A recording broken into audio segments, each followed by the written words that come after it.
¿Seremos lo suficientemente inteligentes? Pues hay un análisis cognitivo para la fuerza laboral del futuro, que es un libro que escribió Ethan Hunt, que nos confronta con argumentos potentes acerca de nuestra preparación cognitiva para el futuro del trabajo. En una era dominada por avances tecnológicos e inteligencia artificial, Hunt incita una reflexión sobre si nuestra sociedad está adecuadamente equipada e invertida en fomentar habilidades cognitivas esenciales. Y deja 5 recomendaciones. 1. Reevaluar nuestros sistemas educativos para incluir un enfoque en habilidades críticas para la era de la información. 2. Incrementar la inversión en el desarrollo cognitivo desde edades tempranas. También fomentar una cultura de aprendizaje continuo y adaptabilidad. 4. Impulsar la inclusividad y equidad en el acceso a oportunidades educativas y desarrollo. Y por último, proponer políticas educativas que anticipen y se alineen con las necesidades del futuro laboral. Pues este libro no es solo un llamado a la reflexión, sino también a la acción proactiva para crear un futuro donde el talento humano pueda florecer en armonía con las demandas de un mundo en constante evolución. Y nuestro invitado de hoy escribió un libro recientemente con este autor. Así que este episodio nos va a llevar a profundizar sobre los conceptos como la inteligencia humana, la fluidez en la inteligencia, la teoría cierta o no detrás de growth mindset o mentalidad en crecimiento, el análisis del tema de grit o perseverancia. Este episodio te hará explotar la cabeza. Bienvenidos a Hackers del Talento, el podcast que busca cambiar el juego por lo humano. Creemos en una América Latina más competitiva, inclusiva, equitativa, próspera, donde las personas sean el centro del mundo laboral. Nos motiva el talento como motor de cambio y por eso estamos aquí, para ser la fuente de inspiración, unión, colaboración, aprendizaje, debate y acción para la comunidad interesada en talento. A través de historias, reflexiones, conversaciones con CEOs, líderes de talento humano, pensadores y actores de cambio, te vamos a ofrecer hacks para evolucionar como persona, como líder y potenciar tu empresa. Te invitamos a sumergirte en conversaciones profundas, significativas, que te harán pensar, que te inspirarán y que te harán dar ganas de tomar acción para cambiar el juego por lo humano. Únete a nosotros en este viaje para hackear el talento y juntos aumentar la competitividad de América Latina por un futuro más justo y próspero. Toma que toma.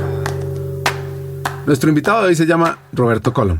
Es profesor de la Universidad Autónoma de Madrid y se dedica a estudiar la inteligencia humana. Su infancia ocurre en Europa, en la frontera entre España y Francia. Su padre viene de Cataluña y su familia materna de Cantabria. A ver, en cuanto al tema de la infancia, pues ya sabes cómo son las infancias, o sea, son muy heterogéneas, cada cual tiene su propia experiencia y lo que es más importante, Ricardo, hay tantas posibilidades que se nos abren desde que somos chiquititos, que es muy importante tener en consideración cómo somos cada uno de nosotros para poder elegir aquellas cosas que se nos ofrecen y rechazar otras. Desde ese punto de vista, te puedo contar, yo creo que esto puede ser relativamente interesante, que mi infancia fue muy variada en experiencias, en el sentido de que viví en diferentes lugares de España por casuísticas vinculadas a mi familia. Nací en Cataluña porque mi familia paterna era de aquella región de España y estuve allí en Cataluña durante más o menos 5 años, que fueron deliciosos, viviendo además en una zona fronteriza, porque es cierto que era Cataluña, pero estaba muy cerca de otra comunidad en el país, la comunidad de Aragón, y esa vida de frontera, como imagino que es fácil deducir, es súper enriquecedora en el sentido de que te expone a diferentes experiencias culturales. Y esto para mí fue muy interesante porque contribuía a expandir mi mente infantil. Escuchaba 2 idiomas al menos constantemente y las experiencias pues nos fertilizaban a todos los residentes en esa pequeña villa catalana que, como te digo, era fronteriza con otra comunidad. Después de ese primer periodo en Cataluña, pues mi familia se trasladó a otra región de España, a Cantabria, oportunidades laborales de mi padre, y allí pues comencé un segundo periodo que podríamos considerar claramente distinto, en el sentido de que ese cambio no me sentó demasiado bien y me convertí en un niño, pues digamos que demasiado travieso, Ricardo. Mucho jaleo a mi alrededor y a partir de ese momento, pues mi abuela, con muy buen criterio, decidió que era conveniente que que asistiese a un colegio religioso de carácter pues peculiar, en el sentido de que los chavales, los niños, vivíamos durante los 5 días de la semana en ese colegio y solamente el fin de semana volvíamos al hogar familiar. Así que durante 4 años aproximadamente estuve en ese colegio interno de carácter religioso, distintos tipos de colegios, por cierto, no siempre el mismo, lo cual también contribuyó a que conociese muchísima gente de diferentes lugares y la verdad es que funcionó. O sea, mi abuela estuvo muy acertada en esa elección y ese tipo de disciplina en esos colegios, en esos internados, funcionó para que recanalizase, recondujese mi energía en una dirección mucho más disciplinada que me ayudó en el siguiente periodo, en el que empecé a cursar estudios de enseñanza secundaria, ya en un contexto diferente a ese tipo de colegios como más encerrados, ¿no? Y en la secundaria, pues podemos entender que es una especie de tercer periodo importante en mi vida, porque comencé una actividad frenética a nivel cultural. Muy importante, leía todo lo que caía en mis manos y cuando no caía en mis manos iba en su búsqueda activamente. Ese proceso, Ricardo, esto quizá pueda ser interesante, me hice un auténtico especialista en la filosofía oriental.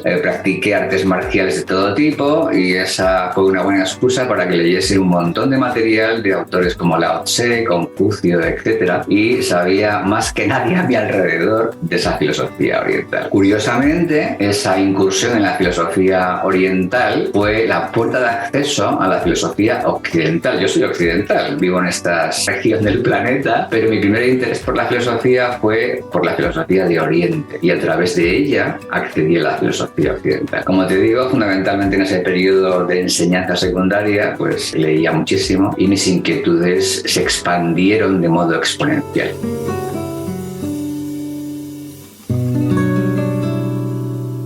La universidad, como dice él, fue un detonante para dedicarse a lo que hace hoy.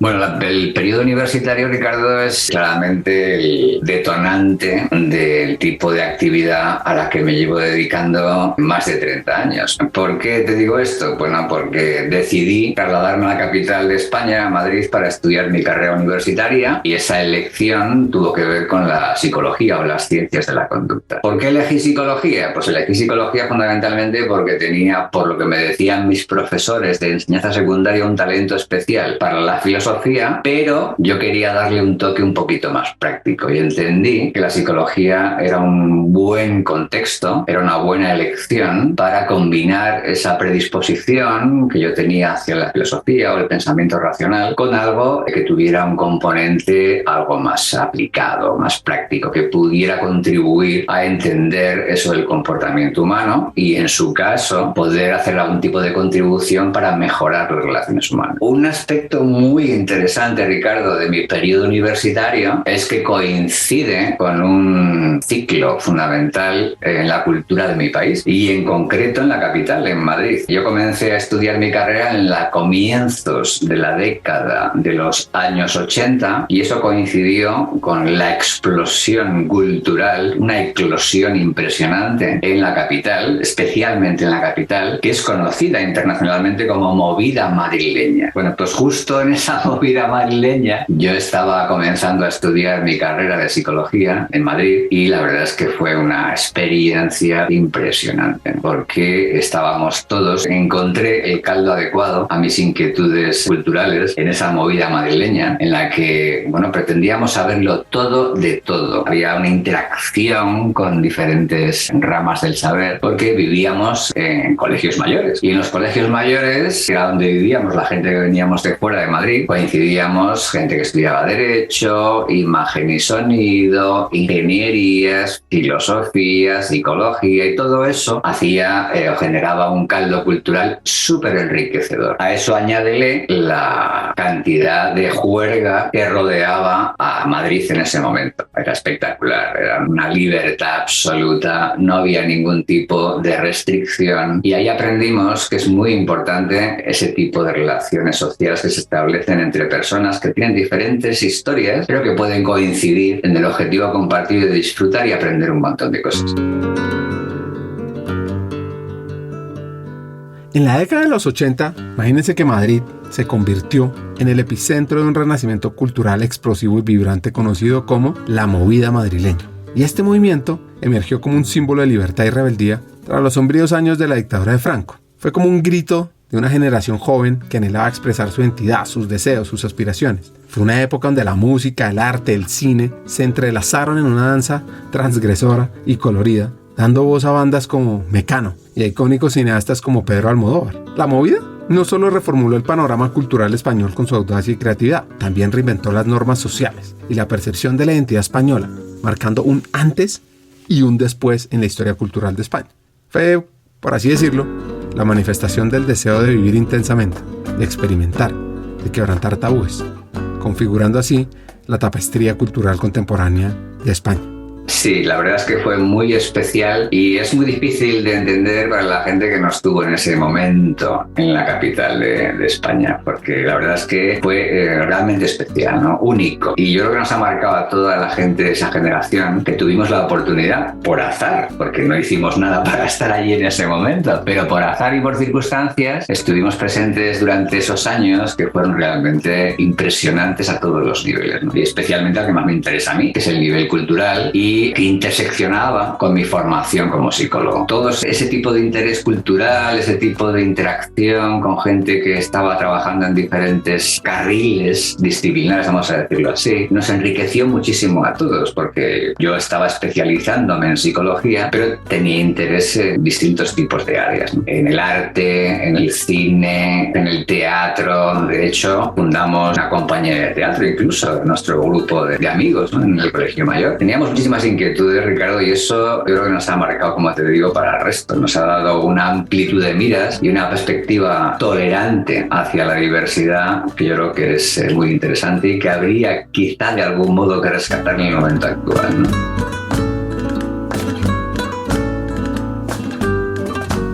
Un mentor le enseñó, lo inspiró y le trazó un poco el camino a seguir. Bueno, tuve la suerte, porque la verdad es que debo confesar que he tenido bastante suerte de conocer a un mentor durante mi proceso de formación, y ese mentor pues entendió, interpretó que mi perfil era adecuado para convertirme en científico y dedicar mi vida profesional a la psicología, tanto a lo que tiene que ver con la docencia, con la enseñanza de la psicología, como en aquello que tiene que ver con la investigación científica. Entonces, ahí, en plena carrera, durante mi proceso de formación universitario, ya decidí, apoyado por este mentor y por otros compañeros de mi universidad, decidí dedicar mi futuro, o al menos intentarlo, a hacer vida universitaria. De manera que en mi universidad ya comencé en cuarto curso, en aquel momento eran 5 años de formación, en cuarto curso ya empecé a canalizar mis esfuerzos en el sentido de intentar obtener una plaza de profesor en la universidad. Y la verdad es que fue muy bien, o sea, trabajé muy duro, debo reconocerlo, pero sí que tuve éxito, y de hecho fui uno de los profesores más jóvenes que tuvo un contrato en su momento para ejercer las labores de docencia y de investigación en un centro de tanto prestigio en mi país, por lo menos, como fue la Universidad Autónoma de Madrid. ¿Cómo fue el proceso de ser profesor e investigador por primera vez? Pues lo recuerdo con muchísimo cariño, porque, bueno, es un momento delicioso para seguir aprendiendo muchísimas cosas. Cuando te dedicas a la vida universitaria y te ponen a dar clases de un día para otro, Ricardo, la verdad es que no sabes muy bien cómo hacerlo, porque nadie te ha enseñado cómo hacerlo. Lo haces siguiendo o fijándote en modelos de personas ya más senior que conoces, que has ido a sus clases, has visto qué es lo que hacían. Lo que tú intentas hacer es reproducir aquello que a ti te resultó especialmente interesante cuando eras alumno, cuando eras estudiante. Pero nadie, como te digo, te enseñaba estrategias pedagógicas, nada por el estilo. Te ponían ahí y la consigna era: imparte conocimientos con esta programación, que era una programación muy laxa, y que te veías en la obligación de adaptar a tus características como presentador, vamos a decirlo así. Entonces, ese primer periodo fue muy interesante porque era un aprendizaje constante en cómo captar el interés de la audiencia, de esos estudiantes a los los que conocemos el ámbito universitario como audiencia cautiva, que es cautiva relativamente, porque si no le interesas, no van a clase. Entonces, ese primer periodo fue muy interesante en ese sentido para poder encontrar aquellas claves que permitían que quienes estaban en el pupitre se enganchasen con lo que tú tenías que contarles. Y en ese momento lo que yo tenía que contarles eran las excelencias de lo que implica entender por qué cada uno de nosotros somos seres únicos a nivel psicológico. O sea, mi especialidad desde aquel momento fue lo que en psicología se conoce como psicología diferencial, que se centra justamente en este objetivo, en intentar comprender desde un punto de vista científico por qué somos todos diferentes y por qué eso es lo que puede ayudar a entender nuestro comportamiento. Es decir, entre las mismas circunstancias, no todos actuamos del mismo modo y eso tiene que ver con nuestra personalidad y nuestras características como individuo. Y eso se combinaba con mi trabajo como investigador. En aquel momento empezaba a hacer investigación y el tema que más me interesaba, Ricardo, desde el principio, tenía que ver con el intelecto humano. No sé muy bien por qué, pero es una característica psicológica que me ha resultado siempre atractiva y que ha terminado convirtiéndose en mi especialidad. Aunque he trabajado muchísimas cosas, porque hay muchas cosas muy interesantes que hacer como psicólogo, la verdad es que el tema del intelecto es el que más me ha cautivado desde el primer momento, porque considero que es una característica fundamental y que es la que especialmente nos hace humanos y nos distingue del resto del reino animal. ¿Cómo sigue la historia? Y ojo a esta recomendación para aquella persona que le interese el mundo de la psicología.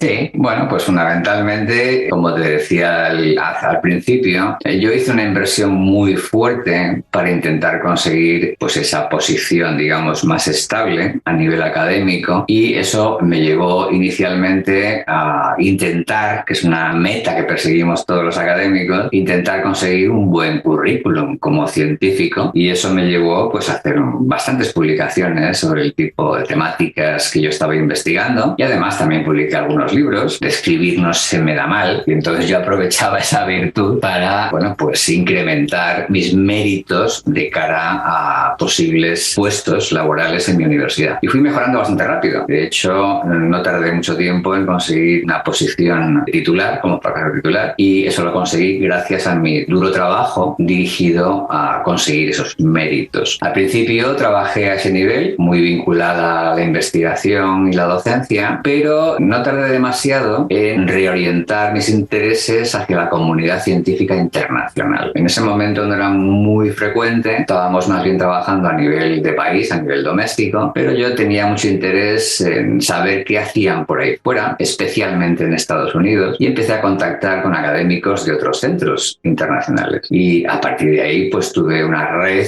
que ha ido creciendo hasta convertirse en una red muy tupida de colaboraciones con científicos de Estados Unidos, pero también del sur de América, también de Europa, por supuesto, incluso de Asia y Oceanía. Porque mi red de colaboraciones científicas ha ido, como te digo, creciendo de manera, yo creo que muy interesante, y ha contribuido también a enriquecer toda la investigación científica que modestamente creo que es bastante interesante, ¿no? He trabajado tanto en características que tienen que ver con la matemática del comportamiento humano, como de la mente de los humanos, como su cerebro. He trabajado a todos los niveles y gracias a que he podido colaborar con científicos especializados en diferentes temáticas. Vinculado con mi historial, que antes te he relatado, es fácil entender por qué me he resistido a dedicarme a una sola cosa. Me parece mucho más entretenido y me aburro enseguida cuando solamente me dedico a una cosa, y esa es la razón por la que tiendo a picar aquí y allá. Consejo que yo le daría a las mentes inquietas es que intenten saber de todo. Un psicólogo, para ser un psicólogo cabal, necesita ser una persona cultivada, porque el comportamiento humano es muy variado, es muy heterogéneo, y tener un montón de experiencias y colaborar con un montón de gente, interactuar con distintos tipos de personalidades, es muy enriquecedor. De manera que esa red de colaboraciones con científicos caracterizados por diferentes especialidades a mí me ha resultado muy estimulante y me ha ayudado a aprender muchísimas cosas que yo luego he aplicado en mi propia investigación. Entendamos, Roberto, hoy en qué está. Y 2 puntos más. ¿Qué es eso de discapacidad mental y superdotación intelectual? Bueno, pues estoy trabajando en este momento con mi máxima cantidad de energía justamente en algo completamente diferente a lo que trabajé inicialmente al comienzo de mi carrera como científico. Yo comencé trabajando con una temática vinculada a eso que hoy en día denominamos discapacidad intelectual. Intentábamos entender en aquel momento cómo podíamos ayudar a las personas que presentaban discapacidad intelectual, que en ese momento, hace ya pues casi 40 años, se conocía como retraso de aprendizaje o retraso mental. Ahora lo denominamos discapacidad intelectual, pero la idea es la misma. O sea, personas que por su baja competencia mental presentan problemas de adaptación en su vida cotidiana. Lo que pretendíamos en su momento, cuando comencé mi carrera como investigador, era encontrar pautas para ayudarles y que esa discapacidad intelectual no les impidiese llevar una vida razonable en su sociedad. Bueno, pues desde ahí he pasado por todos los registros hasta llegar al punto en el que estoy ahora, que es justo el polo opuesto. Ahora intento entender por qué hay personas que presentan superdotación intelectual. ¿Y por qué me interesa esto? Bueno, pues porque hace ya unos añitos tomé conciencia de que nos dedicamos a estudiar demasiado la normalidad y los problemas, sobre todo los problemas. Entonces me pregunté lo siguiente: ¿por qué nos dedicamos demasiado a estudiar cuando algo va mal y apenas estudiamos cuando algo va bien? Si queremos mejorar, por ejemplo, la competencia mental de gente que presenta problemas, tendré que saber a dónde tengo que llegar. Y para poder saber a dónde tengo que llegar, tengo que centrarme en comprender por qué hay de característico en las personas que presentan un alto nivel intelectual o una alta capacidad. Y justamente en eso estoy en este momento. Ya llevo unos años y hemos hecho algunas investigaciones, yo creo que muy interesantes, para intentar entender cómo funciona, por ejemplo, el cerebro de las personas de alta capacidad intelectual. Hagamos una pausa. Como sabes, en Hackers del Talento estamos en una misión: cambiar el mundo laboral por uno más humano, inclusivo, próspero y competitivo. No lo podemos hacer solos, para nada. Necesitamos tu ayuda. Te invitamos a compartir este episodio con una persona, con alguien que quieras, con alguien que sientas que puede aprender, que puede evolucionar con los hacks que compartimos en este episodio, porque juntos vamos a inspirar a más talentos a sumarse a este movimiento de humanizar América Latina. Y si quieres unirte, si quieres profundizar y estar a la vanguardia, suscríbete al podcast, síguenos en LinkedIn para recibir noticias diarias, suscríbete en nuestra página hackersdeltalento.com, al newsletter Cartas al Talento, y no te pierdas la oportunidad de marcar la diferencia en este mundo laboral y así transformar la vida de millones de personas, porque juntos podemos hacerlo posible. Nosotros ya estamos aquí, dando el primer paso. ¿Y tú? ¿Te unes a nuestra misión de cambiar el mundo laboral por uno más humano? Hagámoslo juntos. Sigamos con el episodio.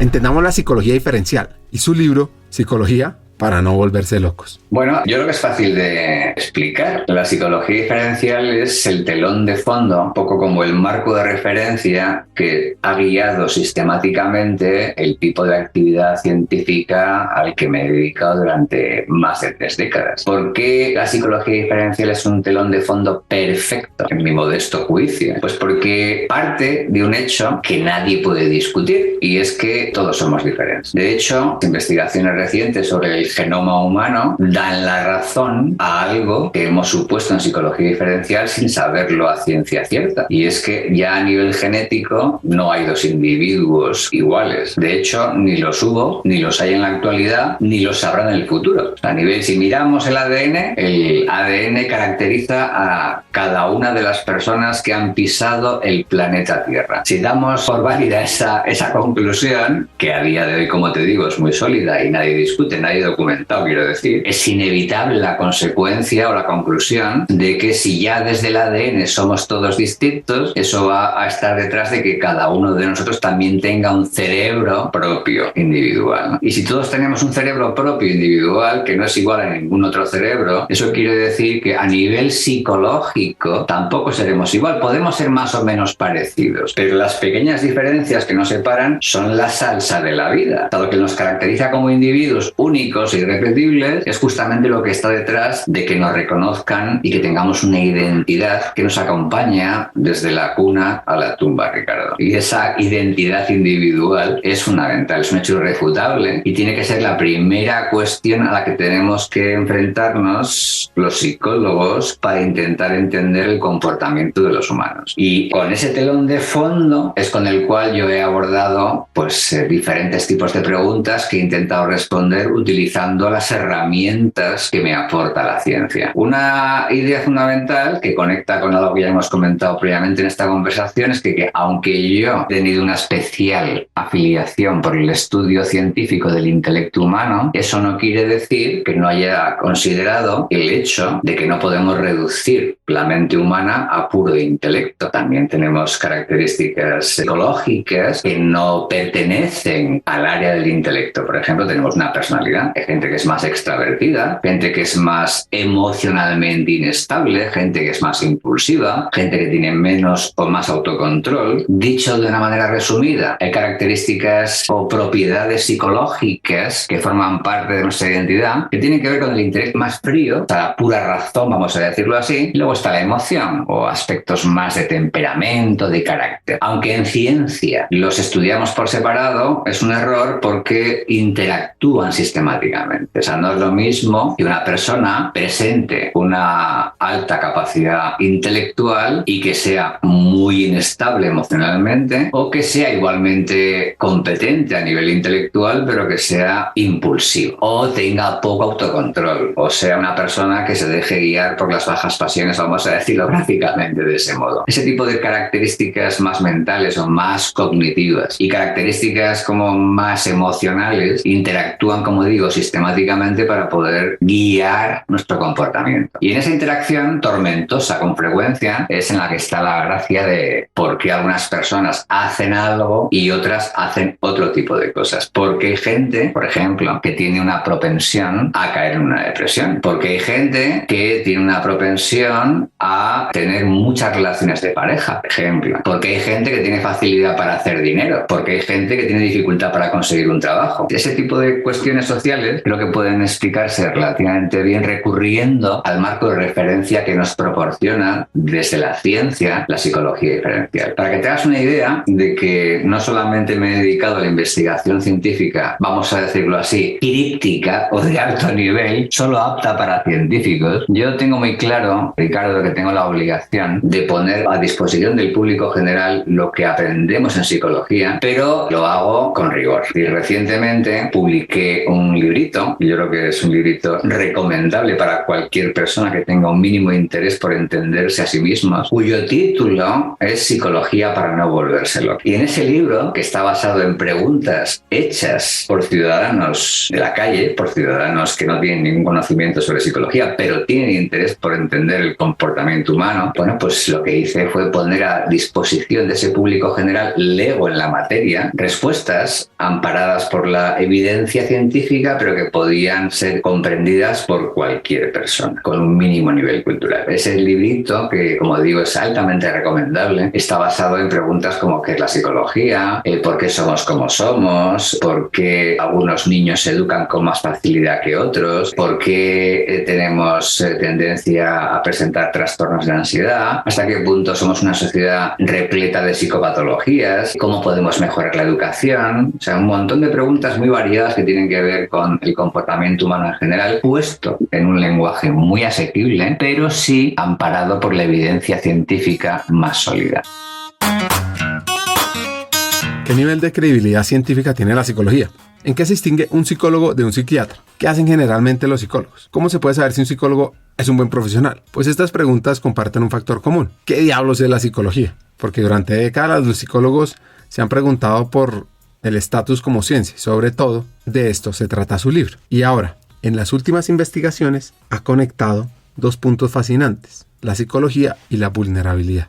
Pues depende de tipo de característica en la que nos centremos, Ricardo, pero una conclusión fundamental de las investigaciones más recientes científicas al respecto es la siguiente, que es muy probable que te sorprenda. Y es que en realidad vamos a ponerte como ejemplo, el hecho de que tú tengas tendencia a caer en una depresión cuando las situaciones vitales te ponen a prueba con más facilidad que otra persona, tiene que ver no con tus tendencias depresivas en específico, sino que tiene que ver con una especie de vulnerabilidad más general a presentar algún tipo de problemática psicológica, no tiene por qué ser muy grave, pero una tendencia de carácter inespecífico. Algo así como que tú tendrías esa tendencia generalizada a tener alguna problemática ante circunstancias vitales estresantes. Y de hecho, el mismo tipo de circunstancia estresante, desde un punto de vista objetivo, por ejemplo, la muerte de un ser querido, va a tener un impacto muy distinto en distintas personas. ¿Y por qué? Porque esas distintas personas presentan una diferente vulnerabilidad a ser afectadas por ese tipo de situaciones vitales estresantes. Actualmente hay una investigación muy exhaustiva que está dirigida a entender en qué consiste esa vulnerabilidad generalizada o inespecífica a presentar algún tipo de problemática psicológica. Repito, que no tiene por qué ser necesariamente grave. Simplemente tú vas a pasar un periodo, por ejemplo, de duelo mucho más duro que en mi caso, por esa vulnerabilidad generalizada a presentar ese tipo de problemáticas psicológicas. Y esto es importante porque ayuda a entender la trayectoria vital de los individuos, de los humanos, ¿no? Es posible que en la adolescencia yo fuera un chico depresivo y en mi edad adulta, al llegar a la madurez, fuese una persona que tuviera problemas de ansiedad. ¿Qué explica que yo en la adolescencia fuera más bien depresivo y en mi edad adulta fuera más bien ansioso? Pues esa vulnerabilidad. No importa tanto la problemática específica o el diagnóstico específico de mi problemática a ese nivel, sino que tenga esa tendencia generalizada a encajar peor los reveses que se producen durante el ciclo de la vida.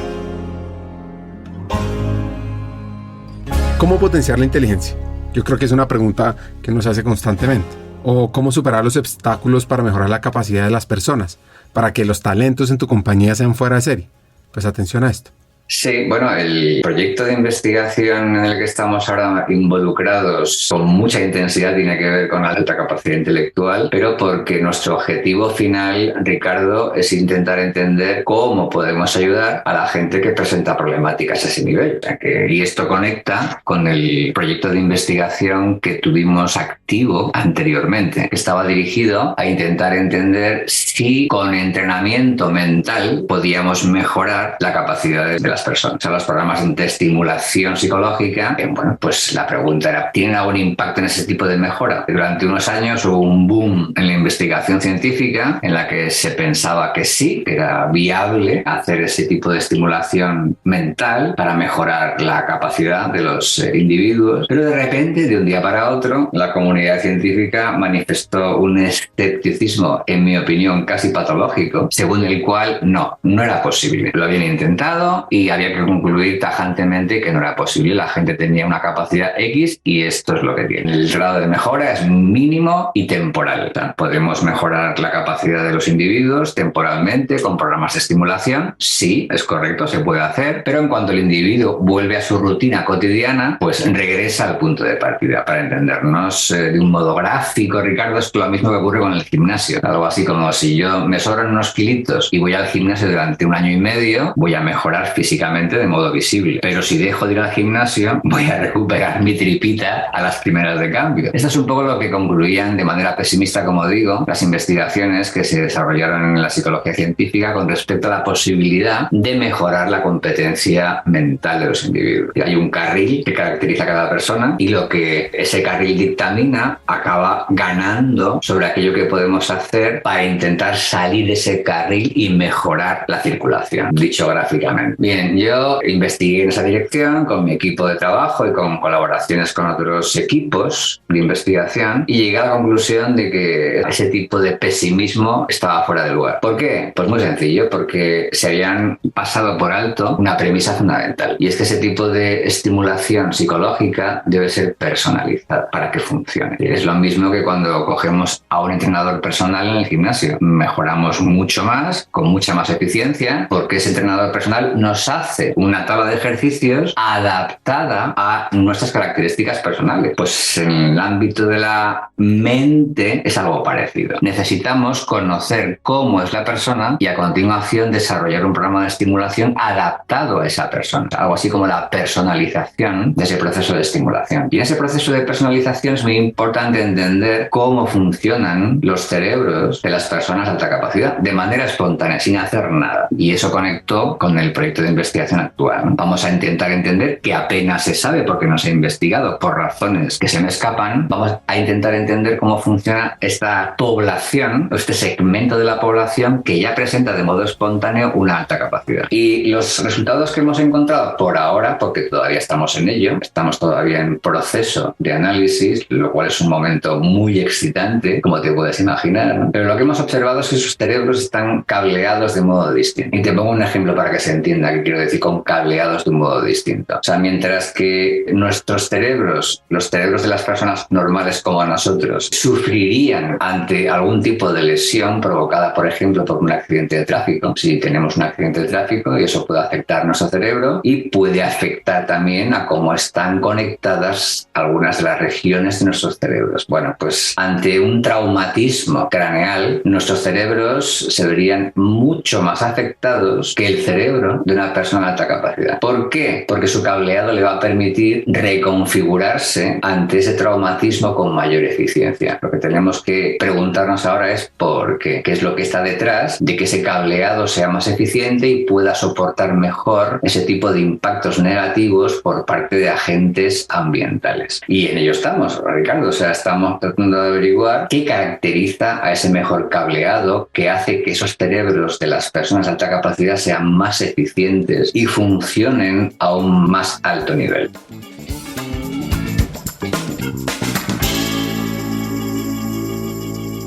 Ojo a esta investigación sobre capital humano para América Latina. Bueno, yo tengo hecho una colaboración con científicos de América Latina, Ricardo. En concreto he trabajado con un equipo francamente interesante de Brasil, en el que han hecho un estudio que, si me permites, voy a comentar con un poquito de detalle porque es fascinante y único en el mundo, por cierto. O sea que creo que vale la pena ponerlo encima de la mesa en esta conversación. Un equipo dirigido por la psicóloga brasileña Carmen Flores Mendoza, una excelente investigadora, que se propuso hacer una comparativa de una serie de países de América Latina. Una comparativa que estaba destinada a intentar entender eso que en economía se llama capital humano. En economía se llama así y en psicología le llamamos inteligencia humana, por cierto, porque la idea es la misma, ¿no? El capital humano es el eufemismo de inteligencia humana. Y este equipo de psicólogos de Latinoamérica, dirigidos por Carmen Flores Mendoza, se planteó hacer un estudio comparativo con rigor científico 100%, o al menos lo más cerca posible del 100%. Y evaluaron a casi 5.000 escolares de países como Argentina, México, Brasil, etc., ¿no? Y esa comparativa permitió hacer una radiografía, un diagnóstico de cómo estaba el capital humano de esa región del planeta en comparación con el resto del planeta, con conclusiones francamente interesantes. Una de ellas, que quizá podamos comentar seguidamente, es que era muy importante, Ricardo, prestar especial atención a esa parte de la población de estos países comparados que eran especialmente prometedores. Es decir, ser capaces de identificar el talento donde existe. Y eso se puede hacer utilizando el tipo de instrumentos de evaluación o de medición que empleamos en psicología habitualmente. El bienestar económico de un país, Ricardo, ya lo sabemos hace tiempo, depende fundamentalmente, en primer lugar, del nivel general de competencia de de un país, y por esa razón existe el famoso PISA, que conoces de sobra, y PISA es el proyecto de educación en el que se comparan países. Existe por esa razón, para elevar un diagnóstico de cómo es la competencia de los escolares de distintos países de la OCDE. Bueno, pues eso por un lado, pero depende especialmente de ser capaces de promover aquel segmento de la población que presenta un talento especialmente elevado. Tenemos que identificarlo lo más temprano posible, pero no demasiado temprano, para poder estimular a ese tipo de ciudadanos con un talento natural especialmente poderoso. Los estudios científicos al respecto nos dicen que justamente ese pequeño segmento de la población con un talento natural es el que arrastra al resto de la población. Eso sí, el resto de la población tiene que responder al reto. Y para eso también es preciso intentar mejorar ese nivel promedio de la población en su conjunto, y para eso está la educación, justamente para promover ese nivel promedio de la población que acompañe a ese pequeño segmento que presenta un talento especialmente elevado y que van a ser los creativos y los innovadores de ese país. Talento humano, ¿cómo entiende la inteligencia?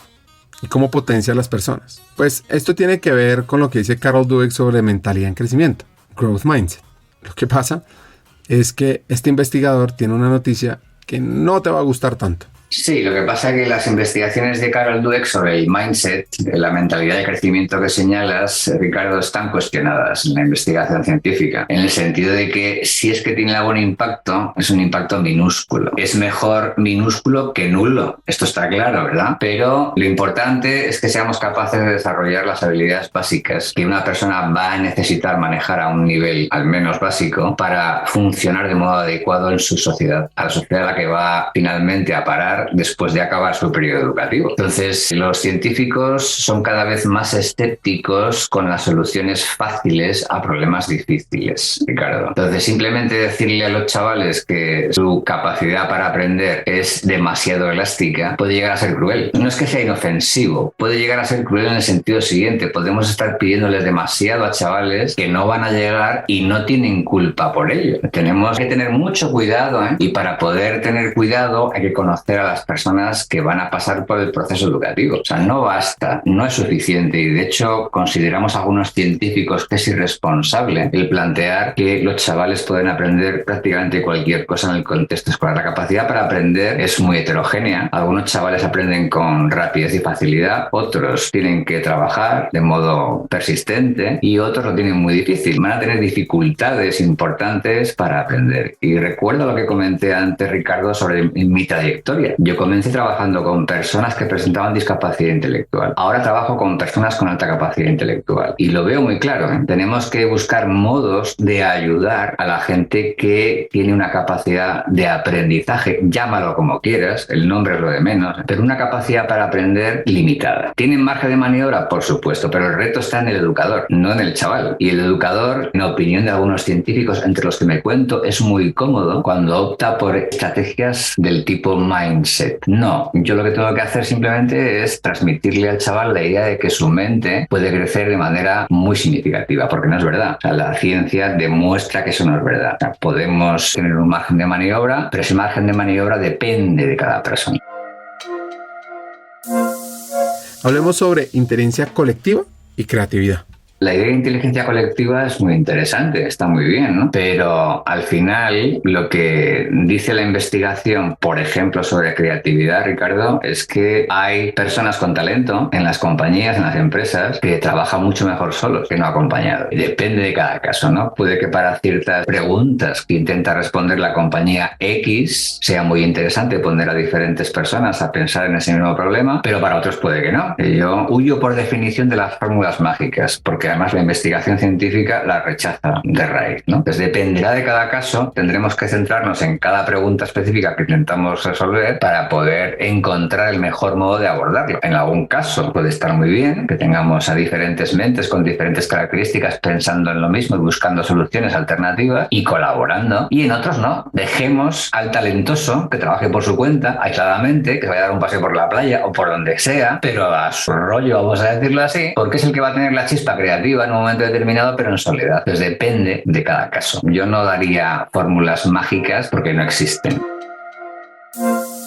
Otro punto es el desarrollo de los hábitos. ¿Qué tan fácil es lograr? El problema de los hábitos es el mismo problema que tiene el intelecto, aunque no lo parezca, Ricardo. Ya sé que esto puede parecer una respuesta trampa, pero no lo es, ¿no? O sea, pensamos que podemos entrenar sin problema los hábitos y la ciencia tiene serias dudas sobre eso. Y el ejemplo es un ejemplo que se puede entender con muchísima facilidad si recurrimos una vez más al tema del deporte. Porque hay gente que es capaz de mantener una rutina deportiva durante años y sin tirar la toalla, y otra gente que hace un juramento de ir al gimnasio en enero, al comenzar el año, Ricardo, pero en marzo ha abandonado. Tiene un entrenador, está encima de él, pero busca cualquier excusa para dejar de ir al gimnasio. O sea, eso de la voluntad, los hábitos, pues no es una cosa fácil de implantar. Dicho de otro modo, la única manera de compensar a estas personas, entre las que me puedo contar yo, o tú, o quien sea, que le cuesta afianzar ese tipo de hábitos, es la supervisión externa. Que haya alguien que esté dirigiendo el proceso. De alguna manera, instaurar el hábito desde fuera. Es como el tema del autocontrol, ¿no? O sea, uno dice, no, es muy importante que seas autocontrolado. Sí, me parece muy bien, ¿eh? Pero la mejor manera de conseguir ese autocontrol es evitar la tentación. O sea, no te expongas. Si eres una persona que tienes dificultades para autocontrolarte, no te expongas. Es la mejor manera de evitar la tentación. Pues aquí, aplicando ese mismo argumento al tema de los hábitos, tengo hábitos de trabajo bastante espartanos que me caracterizan y que me han acompañado toda mi vida. Entonces, ¿cómo lo he conseguido? Es que no lo sé. Y esta es una respuesta que te daría cualquier persona que llamamos expertos. Le preguntas, ¿y tú cómo haces esto? Pues no lo sé, yo lo hago, ¿no? Entonces es muy difícil el que yo pueda explicar cuáles son mis hábitos y que los traslade a los demás para que los puedan adoptar si lo consideran oportuno. Porque te vuelvo a repetir algo que ya hemos comentado antes. Yo tengo un hardware, tú tienes el tuyo, y entonces tenemos que trabajar con lo que tenemos de la manera más eficiente posible. Si tú tienes problemas para adquirir hábitos que pueden promover la actividad X que te interesa muchísimo en tu vida y te ves en dificultades para conseguirlo, habrá que encontrar vías alternativas para lograrlo. Por ejemplo, un entrenador personal de hábitos o algo por el estilo. Y otro concepto fascinante es la inteligencia fluida y la inteligencia cristalizada. Bueno, la inteligencia fluida, digamos que correspondería a mi capacidad de razonar en estado puro, Ricardo. O sea, es algo así como la máquina. O sea, ¿cómo es tu máquina a nivel más racional y a nivel más abstracto? Eso pues sería el equivalente a eso que tú acabas de identificar con la inteligencia fluida. Y luego estaría un segundo componente de la inteligencia muy importante y que estaría más vinculado al contexto social, educación incluida, que es la inteligencia que conocemos en psicología como inteligencia cristalizada. Y tendría más que ver pues, con el proceso educativo, con la cultura, la socialización en general, y que en cierto modo estaría pegada a la inteligencia fluida. Pero no es lo mismo. O sea, están relacionadas, pero no. De hecho, durante el ciclo vital, y es una cosa que subrayaba uno de mis maestros, el profesor Hunt de la Universidad de Washington, en Seattle, evolucionan durante el ciclo de la vida de modo distinto. Mientras que la fluida evoluciona más o menos igual a cómo evoluciona el cerebro. O sea, hay primero un desarrollo muy potente y al llegar a los 20, 25 años se para ese desarrollo y empieza un lento pero inexorable declive. La cristalizada se mantiene, incluso aumenta durante la mayor parte del ciclo vital. Tú rentabilizas tu máquina de alguna manera para absorber ese tipo de conocimientos que te van a ser luego muy útiles en tu vida cotidiana. Y eso tiene que ver con la segunda pata de ese intelecto que correspondería a la inteligencia cristalizada.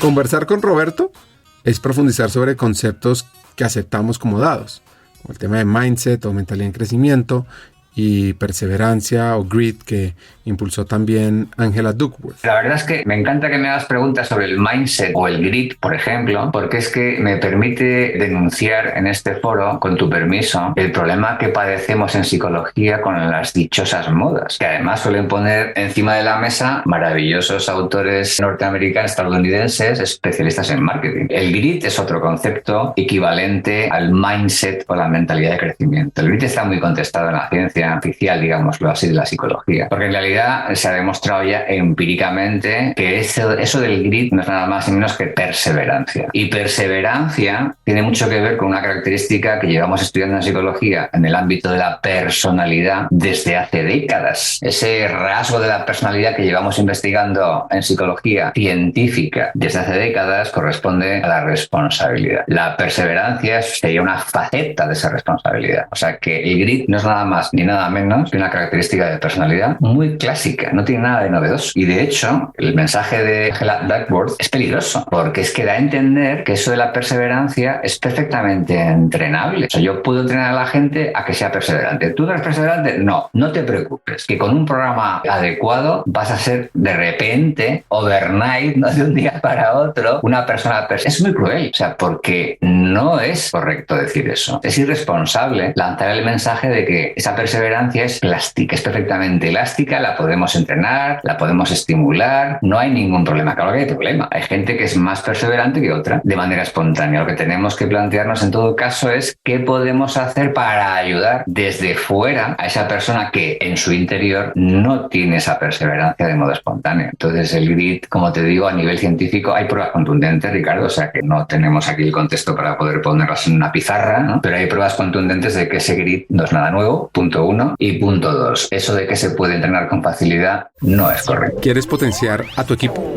a ti, evolucionar hacia un nivel de desarrollo fuera de serie? Excelente, te tengo noticias. Hemos diseñado un programa de formación pionero en la región, con el propósito de equiparte con las habilidades, conocimientos y herramientas esenciales de talento humano para evolucionar en tu rol de liderazgo.